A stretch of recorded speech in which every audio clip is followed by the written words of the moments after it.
Hello दोस्तों, आज मैं आपको कहानी सुना रहा हूँ परियों की कहानी। परी राजा और चुड़ैल। बहुत समय पहले की एक बात है। तेज प्रतापपुर में एक राजा रहता था जिसका नाम था वीर नारायण था।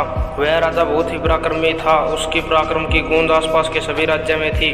वह बहुत ही वीर साहसी और निडर राजा था और दयालु भी था। उसके लिए उसकी प्रजा ही सब कुछ था। वह अपनी प्रजा से बहुत प्यार करता था। राजा वीर नारायण को जानवरों से बहुत प्रेम था। राजा वीर नारायण का एक पुत्र था जिसका नाम राजकुमार विक्रम था। राजकुमार विक्रम भी बहुत ही साहसी था और शिकार करने का बहुत शौकीन था। राजकुमार विक्रम को शिकार करना बहुत अच्छा लगता था, लेकिन अपने पिताजी के कारण वह बहुत शिकार नहीं कर पाता था क्योंकि उसके पिताजी पशु प्रेमी थे। राज्य के समीप एक जंगल था। वह जंगल बहुत ही डरावना और भूतिया था क्योंकि उस जंगल में बहुत सारे चुड़ैल रहती थी। वह चुड़ैल बहुत ही खतरनाक थी। जो भी कोई उस जंगल के अंदर जाता था, शाम होते ही घर वापस आ जाता था क्योंकि रात होते ही चुड़ैल बहुत ज़्यादा शक्तिशाली हो जाती थी। एक दिन राजा वीर नारायण को कुछ काम से पड़ोसी राज्य जाना पड़ा और राज्य की देखभाल राजकुमार विक्रम को सौंप दी। राजकुमार विक्रम इसी मौके का फायदा उठाकर शिकार करने के लिए चला गया। जब वह शिकार करने निकला तब रास्ते में उसे एक हिरण मिला। वह हिरण का पीछा करते करते जंगल के अंदर घुस गया।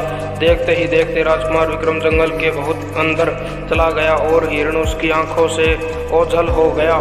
जब राजकुमार विक्रम निराश होकर वापस लौटने लगा तो वह रास्ता भटक चुका था।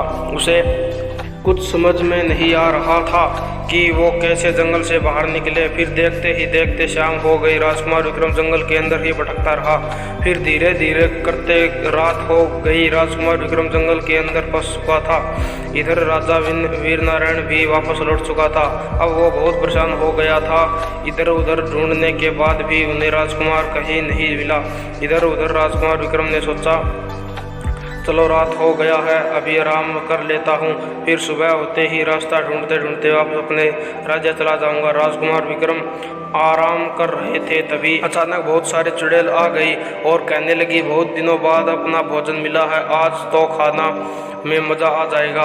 अब राजकुमार विक्रम चुड़ैलों को अचानक से देखकर घबरा गया, लेकिन फिर भी उसने हिम्मत से काम लिया और चुड़ैलों को बोला, ये चुड़ैल यहाँ से भाग जा, नहीं तो मैं तुम लोगों को मार डालूंगा। चुड़ैल बहुत गुस्सा हो गई और राजकुमार विक्रम के ऊपर हमला करने लगी, लेकिन राजकुमार विक्रम ने भी अपना साहस का परिचय दिखाया और चुड़ैलों से डटकर मुकाबला किया। लेकिन चुड़ैलों की संख्या अधिक और जादुई होने के कारण राजकुमार विक्रम कुछ नहीं कर पा रहे थे। फिर कुछ समय मुकाबला करने के बाद चुड़ैल ने राजकुमार विक्रम को हरा दिया और उसे जख्मी करके नीचे गिरा दिया।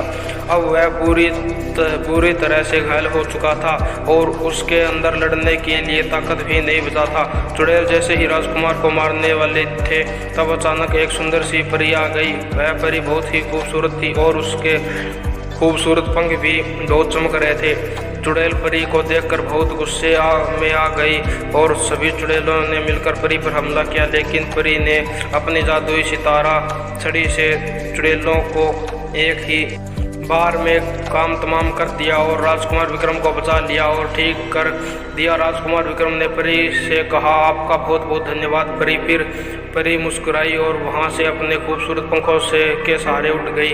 फिर सुबह होते ही राजकुमार विक्रम अपने राज्य वापस लौट आए। राज्य लौटने के बाद उसने अपने पिताजी से माफ़ी मांगा और बोला, मैं कभी आपकी इजाज़त के बगैर कहीं नहीं जाऊंगा और अपने कर्तव्य को पूरी निष्ठा से निभाऊंगा और प्रजा से सेवा करूंगा। तो दोस्तों, आपको यह कहानी कैसे लगी? अच्छी लगी तो वीडियो को लाइक करना और चैनल को सब्सक्राइब करना मत भूलना। अच्छी लगी तो कमेंट करके ज़रूर बताना। Thanks for watching.